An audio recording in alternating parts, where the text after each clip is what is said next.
La retraite est une étape importante, souvent occultée lors de la vie active, elle est pourtant le reflet du parcours professionnel de chacun.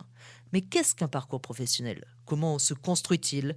À travers une galerie de portraits, parcours présentés par L'Agir Carco, acteur de référence de la retraite, nous emmène dans un monde en mouvement. Avec ses témoignages intimes, Parcours interroge sur notre rapport au travail et le déterminisme qui construit une trajectoire professionnelle. Parcours, un podcast présenté par l'Agir Carco et proposé par Cavalcade.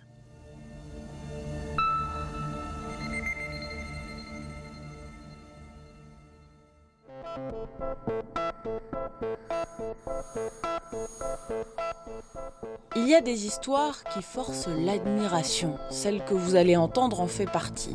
Sortie de l'école sans savoir ni lire ni écrire, Aline se heurte très vite aux panneaux qu'elle ne peut pas déchiffrer, aux courriers administratifs qu'elle ne peut pas adresser, aux étiquettes qu'elle ne peut pas comprendre, au travail. Aline, elle aurait pu rester manutentionnaire à l'usine toute sa vie.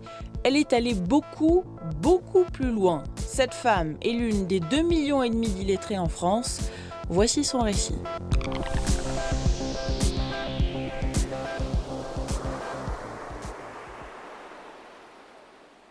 Alors, je suis sortie de l'école, j'avais 15 ans et demi.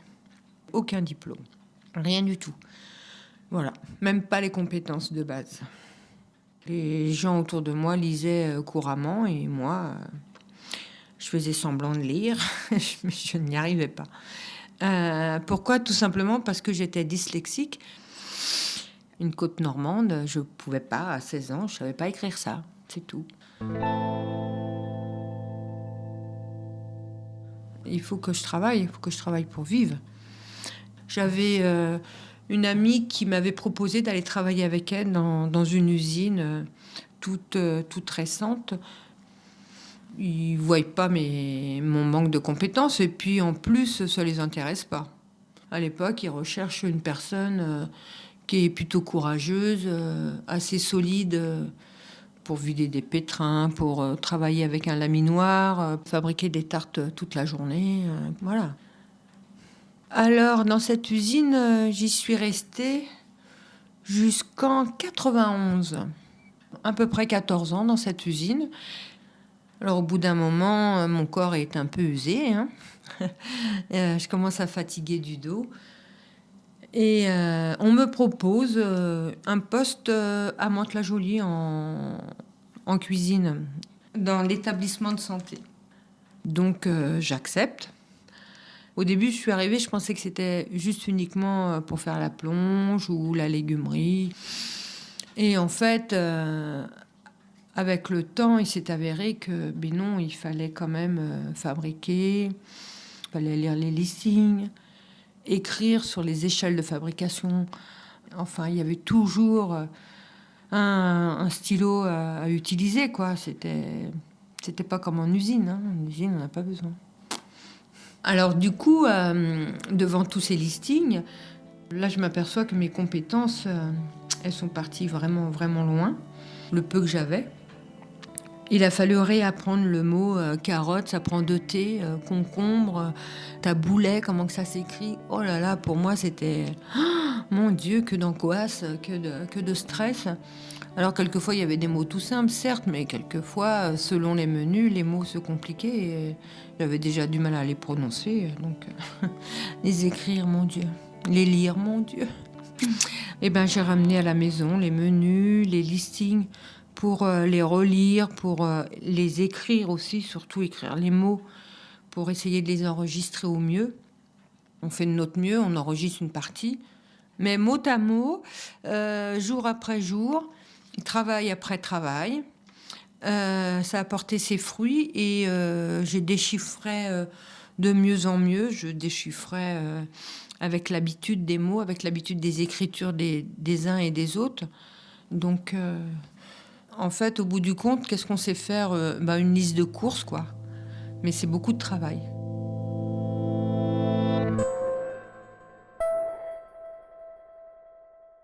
Et à l'époque, faire une faute d'orthographe, moi, ça me vexait énormément parce que les gens, ils te montrent du doigt. Oh, tiens, elle a fait une faute. Bah non, c'est pas comme ça que ça s'écrit. Bah, t'es bête ou quoi? C'est humiliant. C'est humiliant. Une fois que la fabrication c'est bien acquis, donc on me met à la distribution des plateaux repas. Alors là, c'était un nouveau casse-tête parce que il faut savoir lire et mettre le produit qui correspond. Et puis, ça va vite. Donc, moi, comme je suis quelqu'un de lente, pour lire, je suis lente. Alors, ça me causait souvent beaucoup de palpitations parce que je paniquais. Si la chaîne allait trop vite, le temps que je lise Chou de Bruxelles, Côte de Porc, les autres, ils avaient déjà fini leur plateau, tandis que moi, j'en étais seulement à la lecture. Donc, ça me mettait souvent en retard et ça me donnait des palpitations, des migraines. J'étais vraiment pas bien. Vraiment beaucoup de stress, beaucoup trop de stress. C'était pas pour moi. Bien sûr que j'y arrive toujours, mais ça n'empêche que ça me donne quand même des palpitations. J'ai rencontré une petite jeune qui arrive en cuisine et elle a eu la politesse d'annoncer directement au chef qu'elle avait des problèmes avec la lecture et l'écriture. Et il l'a gardée un mois et il l'a remerciée. Voilà, donc moi je n'ai jamais dit que j'avais des problèmes. C'est pour ça ils l'ont jamais su. Ils ont toujours dit de toute façon Aline, voilà, elle se débrouille bien, un peu lente des fois, mais bon.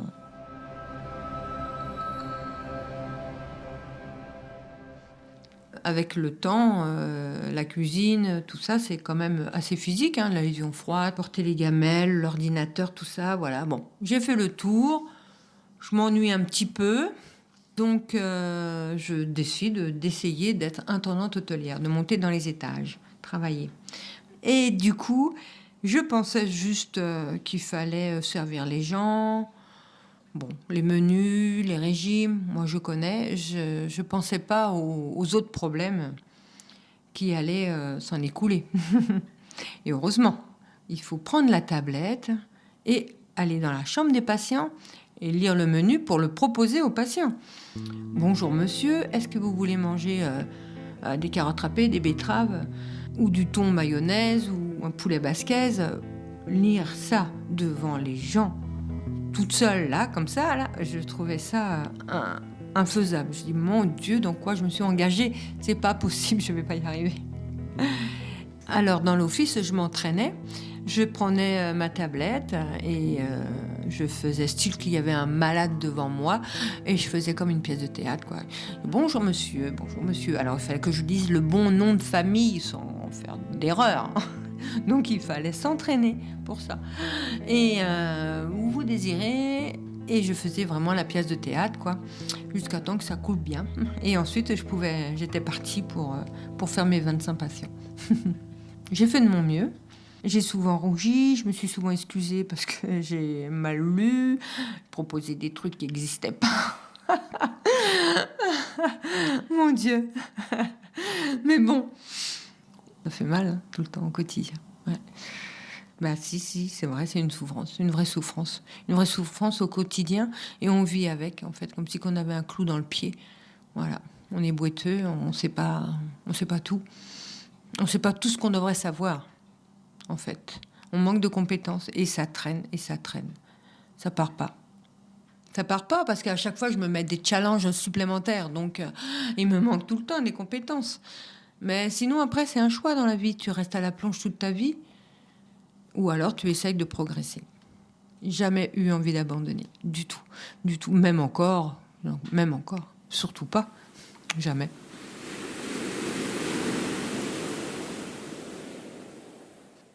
Alors, plus je vieillis quand même, plus je me rends compte que quand même, j'aimerais bien acquérir des vraies compétences pour être à l'aise dans la vie. Je voudrais retourner à l'école pour la lecture et l'écriture pour pouvoir ensuite faire quelque chose.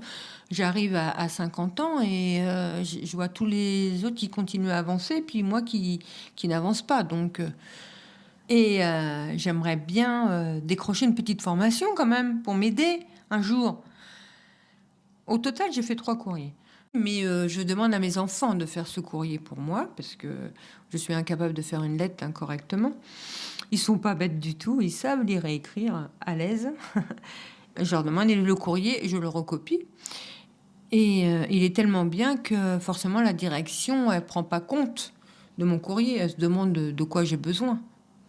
Pourquoi réclamer des compétences puisque ton courrier, il est parfait? Petit chemin faisant, un jour, elle m'appelle et elle me dit: «Bonjour Aline, j'ai quelque chose pour toi. Si tu veux, tu passes à mon bureau.» Là, elle me propose une formation sur les compétences clés qui se passe par contre à Paris. Savoir lire, écrire, compter. Tout ça, on devrait le savoir lorsqu'on arrive en 6e. Moi, je ne sais pas. J'ai commencé en 2012 dans cette école au mois de septembre. Ça a duré 6 mois. C'était tous les vendredis matins.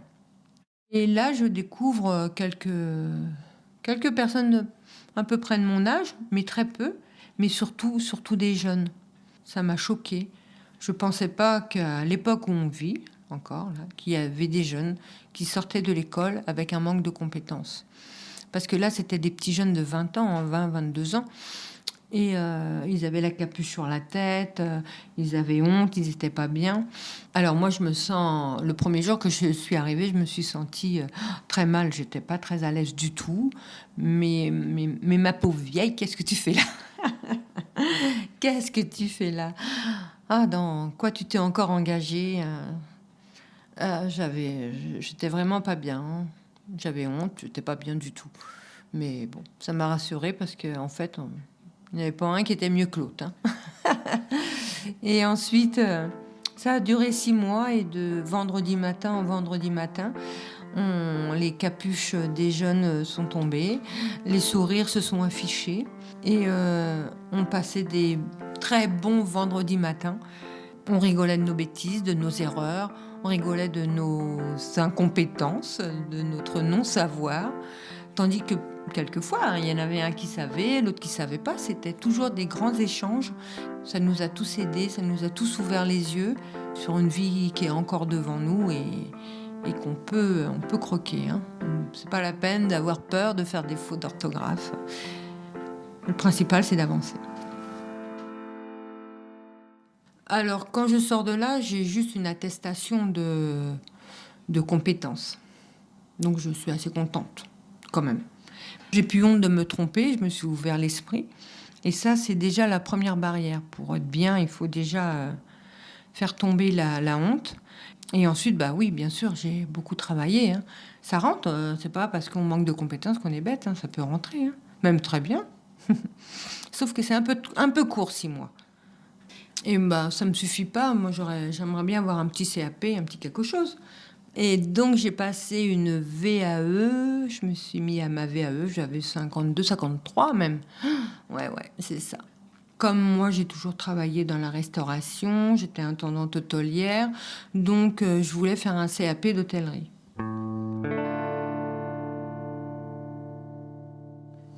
Une VAE, c'est de faire un dossier de 50 pages. Il a vraiment fallu que je travaille beaucoup parce que c'est 50 pages et même si j'ai fait mes petites compétences de base, ça suffit pas pour écrire 50 pages sans faire de faute. C'est costaud. Ouais, pour moi, c'était costaud. Bon, pendant 2 ans, j'ai travaillé, mes jours de repos, le soir en rentrant chez moi. Quand j'avais besoin d'une correction, d'une petite remanipulation pour faire des phrases, j'envoyais par mail à ma fille puisque j'ai appris aussi à envoyer des mails. Et du coup, ma fille, elle m'a beaucoup aidée.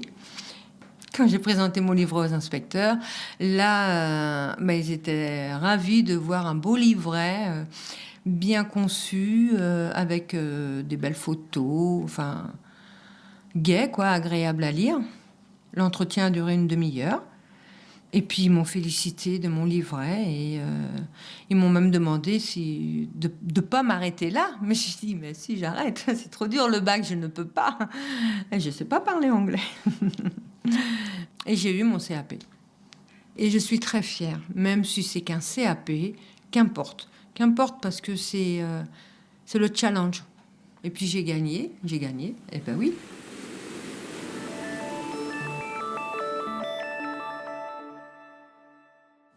J'ai eu ce CAP, puis du coup, je me suis mis au syndicat aussi pour pouvoir participer à l'évolution de l'endroit où je travaille, pouvoir donner mon avis, pouvoir aider mes collègues.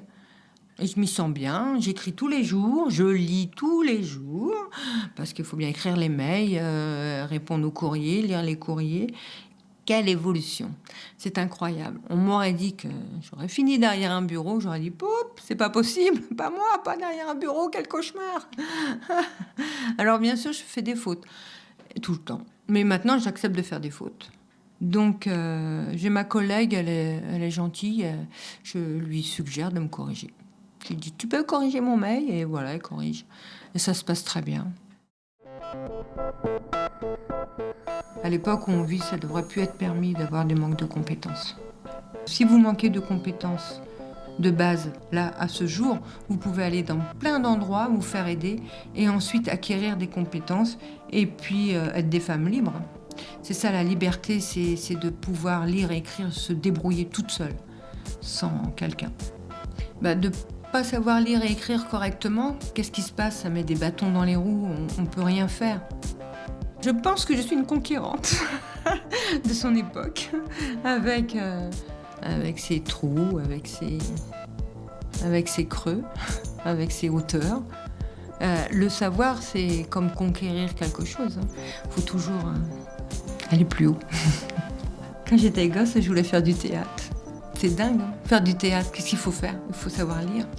Puis j'ai peur qu'on se moque quand même, parce que c'est quand même des gens. Mais ça aurait été formidable que je fasse du théâtre. J'aurais adoré faire du théâtre. Peut-être qu'un jour. C'est juste un petit bonheur, ça. Ça n'engage même pas grand-chose.